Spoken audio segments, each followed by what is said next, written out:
บายดีผู้ชมทับเข้าสู่ทอล์กไทม์กับแม็กในวันที่23มิถุนายนกับเข้ามาพูดคุยแล้วก็วิเคราะห์กันเกี่ยวกับประเด็นที่น่าสนใจเรื่องของ EP นี้ก็คือเรื่องของสุดยอดฝีมือคนไทยที่สามารถสร้างรถไฟขึ้นมาเองแล้วท่านผู้ชมนั่นก็คือรถไฟสุดขอบฟ้าแม่นบ่ที่ว่ากำลังจะมีการส่งมอบในอีกทศวรรษข้างหน้าก็คือประมาณต้นเดือนหน้าท่านผู้ชมนี่คือรถไฟที่มีคนไทยที่เป็นสหกรณ์ไทยทำเองผู้ชมหน้าตาก็ประมาณนี้เนาะทั้งนอกก็จะเป็นข้าวแดงแล้วก็มีความลูล่าที่นั่งก็จะเป็นแบบลักชัวรี่แบบว่าลูล่าพรีเมียมท่านผู้ชมก็มีหน้าจอทีวีแบบทัชสกรีนหรือว่าแบบสัมผัสใดให้เบิ่งนั่งฟังเพลงท่านผู้ชมก็คือสุดยอดเนาะในเรื่องของความลูล่าความไฮเทคนี่แหละก็คือความสวยงามของที่มีคนไทยที่สามารถทำรถไฟขึ้นมาซะเองใดแล้วก็นั่นจะมีการส่งมอบ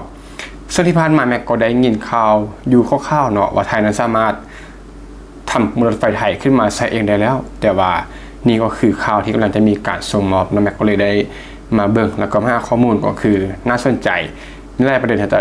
หยิบยกขึ้นมาพูดคุยกันเนาะซึ่งว่าได้ว่าไทยนั้นปัจจุบันนี้ก็กำลังจะเป็นประเทศที่บ่ได้ต้องการจะเพิ่งพาเนาะก็คือบ่ได้เพิ่งพาประเทศมหาอำนาจก็คือต้องการที่จะเป็นผู้ที่ผลิตเองแล้วก็ทำเองใช้เองโดยอาศัยเนาะองค์ความรู้จากประเทศเหล่านั้นมาถ่ายทอดให้มันบอกแล้วก็ทำใช้เองในอนาคตเช่นว่าโครงการรถไฟไทยจีนมันบอกที่ว่าไทยนั้นบ่ได้เพิ่งพาจีน 100% เนาะก็คือจีนนั้นเป็นผู้ถ่ายทอดองค์ความรู้ให้กับไทยก็คือทำเองเนาะพยายามทำเองค่อยๆทำเองไปก็คือได้โน้ตฮาวในการทำรถไฟรวมถึงโครงสร้างพื้นฐานทุกอย่างมอเตอร์เวย์ถนนต่างๆก็คือไทยทำเองหมดเนาะบ่ได้เพิ่งพาต่างชาติก็คือต้องการที่จะเป็นเจ้าตนเองท่านผู้ชม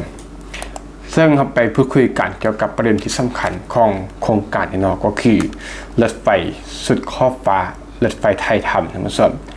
รูปประเด็นภาพรวมที่สำคัญเลยก็คือกระทรวงอวและก็สจลเนาะเตรียมส่งมอบรถไฟสุดขอบฟ้าให้แก่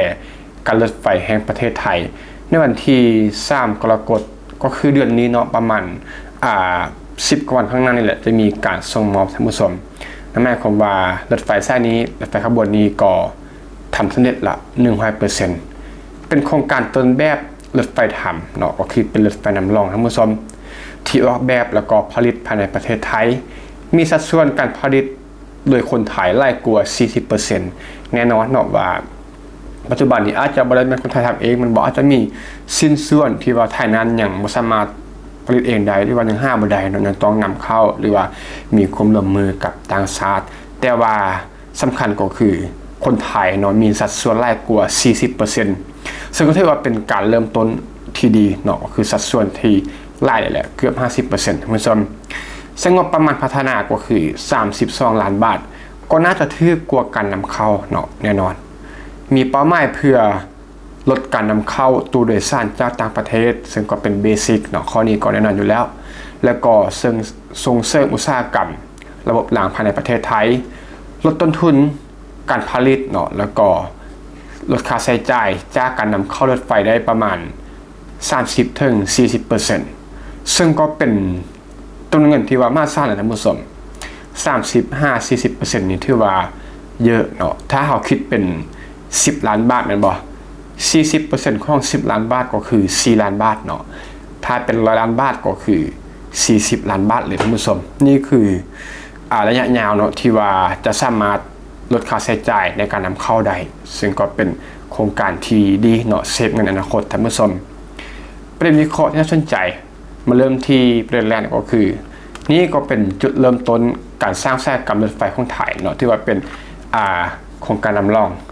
แม้ว่าปัจจุบันนั้นสัดส่วนการผลิตในประเทศไทยอย่างอยู่ที่ 40% แต่ว่าถือว่าเป็นบาทเก่าที่สำคัญของการสร้างซัพพลายเชนมันบอกเกี่ยวกับระบบรางของไทยหากว่าไทยนั้นสามารถเพิ่มlocal content จาก 40% ในปัจจุบันเนาะให้เป็น 60% 70% หรือว่า 100% ก็ยิ่งดีเป็นบ่ในอนาคตซึ่งจะช่วยให้ลดการพึ่งพาการนำเข้าเกิดผู้ผลิตสินส่วนภายในประเทศหลายขึ้นสร้างงานด้านวิศวกรรมและก็ เทคโนโลยีขั้นสูงซึ่งนี้ก็เป็นข้อดีเนาะระดับอุตสาหกรรมระบบรางไทยสู่ระดับอาเซียนนี่คือเป้าหมายที่มันสอนซ่อนแล้วก็คือไทยนั้นกำลังก้าวจากผู้ซื้อผู้สมใช้สู่ผู้พัฒนาผู้ผลิตเองทั้งหมดสมที่ผ่านมานั้นประเทศไทยนั้นมักจะนำเข้ารถไฟจากต่างประเทศว่าได้ว่าเกือบจะทางหมดมันบอกโดยโครงการนี้สอนเห็นว่าไทยนั้นกำลังเริ่มเปลี่ยนจากบทบาทผู้ใช้งานเทคโนโลยีไปสู่ผู้ออกแบบและพัฒนาเทคโนโลยีทั้งหมดสมแม้ว่าปัจจุบันเนาะยังบ่สามารถผลิตได้ครบทั้งระบบแต่ถือว่าเป็นการสะสมองค์ความรู้ที่สำคัญอย่างยิ่งแล้วก็การสร้างโน้ตฮาวการฝึกบุคลากรถือว่าเป็นการเริ่มต้นทั้งหมดสม3ก็คือลดภาระงบประมาณของประเทศในระยะยาวทั้งหมดสมปัจจุบันเนาะเลยสร้างรถไฟระดับลู่จากต่างประเทศนั้นมีราคาที่ว่าสูงขึ้นหลายเนาะหากว่าไทยนั้นสามารถผลิตเองได้ก็จะเกิดผลประโยชน์เช่นว่าลดต้นทุนการจัดซื้อในอนาคตลดค่าอะไหล่ในการนำเข้าซ่อมบำรุงได้รวดเร็วขึ้นมันบอกเนื่องจากว่าเมื่อมีองค์ความรู้เมื่อมีการทำเองก็จะเข้าใจเนาะโน้ตฮาวในการแก้ไขปัญหาหรือว่าการซ่อมบำรุงได้เองแบบตรงจุดทั้งหมดสมก็ทำเองในประเทศเนาะลดการสูญเสียเงินตราต่างประเทศแล้วก็การลดต้นทุนได้ 30-40% ดังนั้นว่าไปที่ว่าเป็นตัวเลขที่น่าสนใจหลายเราคิดว่าเงินตราต่างประเทศเนาะสมมติว่าเป็นดอลลาร์สหรัฐเนาะที่มีการซื้อขายกัน10 ล้านดอลลาร์สหรัฐนี้จะไล่ออกจากไทยบอกถ้าว่านำเข้าอย่างเดียวแต่ถ้าว่าทำได้เองมันบอก